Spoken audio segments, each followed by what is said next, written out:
বাংলাদেশে এতগুলো পতিতালয় আছে যেখানে বেশ্যাবৃত্তি হচ্ছে, এই বেশ্যাবৃত্তি তারা ভাঙতে যাচ্ছে না। এতগুলো সুদের কারখানা ফ্যাক্টরি আছে, সেখানে তারা ভাঙতে যাচ্ছে না। মাজার কেন ভাঙতে হবে? আমাদের বুঝ হওয়ার পর থেকে আমরা একদল আলেম ওলামার মুখে শুনে এসেছি, তারা সবসময় বলেছে খাজায় গাজা এক সমান, মাজার বাজার এক সমান।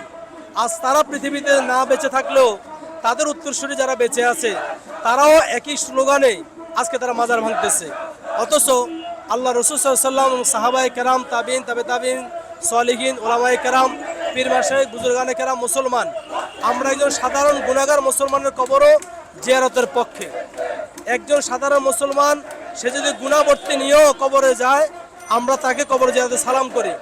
আমরা সদা সর্বদাই একজন মুসলমানের কবরের নাম শুনলে আমরা তার কবর জিয়ারতের পক্ষে।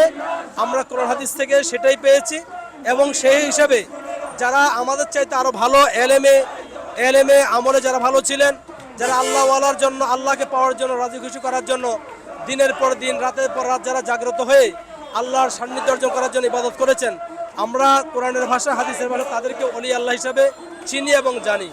ওলি আল্লাহর মাজার জিয়ারত করা এটা উত্তম কাজ, নেয়ামতের কাজ। কোরআন কারীম দ্বারা আল্লাহ পাক বলছেন, বিসমিল্লাহির রহমানির রহিম, ইন্না রাহমাতাল্লাহি কারীবুম মিনাল মুহসিনিন। ওলি আল্লাহদের দরবারে যাও, ওখানে রহমত পাওয়া যায়। অত যারা আজকে ওলি আল্লাহর বিরোধিতা করে মাজার ভাঙতেছে, তারা গত 30 বছর ধরেই তারা মাজার ভাঙার পক্ষে কথা বলেছে। মাজার ভেঙে দাও, খানকা উড়িয়ে দাও, খানকা জ্বালিয়ে দাও, পীর মাশায়েখ দরকার নাই। অথচ আমরা ইসলাম পেয়েছি পীর মাশায়েখের মাধ্যমে। লজ্জাজনক হলেও আমরা এত বড় বেঈমান হয়ে গেছি মুসলমানের লেবাস পরে। যারা এই কাজগুলো করছে তাদেরই বাপ দাদারা মাজারের পক্ষে ছিল, ওলি আল্লাহদের হাতে হাত দিয়ে তারা ধর্মগ্রহণ করেছে, কিন্তু এখন তারা মাজার ভাঙতে চায়। অনেকে এসে মাজারে আকতি মিনতি করে কান্নাকাটি করতে করতে এক পর্যায়ে সে শুয়ে যায়, তারা মনে করতেছে এটাকে সেজদা হিসাবে নেয়। অনেকে আছে আল্লাহর কাছে নামাজ পড়ে সেজদা করে সেজদার মধ্যে আল্লাহর কাছে চায়। অনেকে আছে এখানে মাজার জিয়ারত করতে এসেও সে সেজদায় পড়ে, কিন্তু কোনো মাজারকে কেউই খোদা মনে করে না। মাজারকে কেউ খোদা মনে করে না। মাজারে আসে সবাই ভক্তির সহিত, শ্রদ্ধার সহিত, যে ওনার উসিলা দিয়ে, একজন অলির উসিলা দিয়ে আল্লাহর কাছে চাইতে আসে। এটাকে তারা শিরিক হিসাবে নিয়ে নিচ্ছে। আমার প্রশ্ন হচ্ছে, এবং আমি আপনাকে প্রশ্ন করি, বাংলাদেশে শিরিকের আড্ডাখানা এতগুলো মন্দির হচ্ছে, আমরা কোনো মন্দির ভাঙ্গার পক্ষে নয়। মন্দিরগুলা তাদের ইবাদত তারা করবে, ফেগোডাতে তাদের ইবাদত তারা করবে, গির্জা তাদের ইবাদত তারা করবে। আমরা কেন মাজার জিয়ারত করতে পারবো না? প্রশ্ন হচ্ছে এখানে। নাম্বার 2, আমরা যে প্রশ্নটা আমরা করতে চাই সেটা হচ্ছে, বাংলাদেশে এতগুলো পতিতালয় আছে যেখানে বেশ্যাবৃত্তি হচ্ছে, এই বেশ্যাবৃত্তি তারা ভাঙতে যাচ্ছে না। এতগুলো সুদের কারখানা ফ্যাক্টরি আছে, সেখানে তারা ভাঙতে যাচ্ছে না। মাজার কেন ভাঙতে হবে? এই জন্য আমরা মাজার জিয়ারতের পক্ষে এসেছি। আমরা মাজার জিয়ারত করতে চাই। আউলিয়া কেরামগণ আল্লাহ পাকের মহান বন্ধু, আমাদের সম্মান রক্ষার্থে আমরা সম্মান রক্ষা করতে পারবো না, এটা আল্লাহর দায়িত্ব। যারা শুয়ে তারাই ওনারা রক্ষা করবেন। আল্লাহ পাক ওনাদের মাধ্যমে রহমত করুক।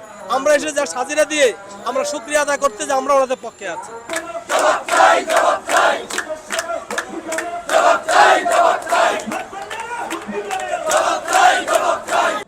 আওয়ামী লীগ সরকার থাকতে কিন্তু এরকম মাজারে হামলা কখনোই হয় নাই।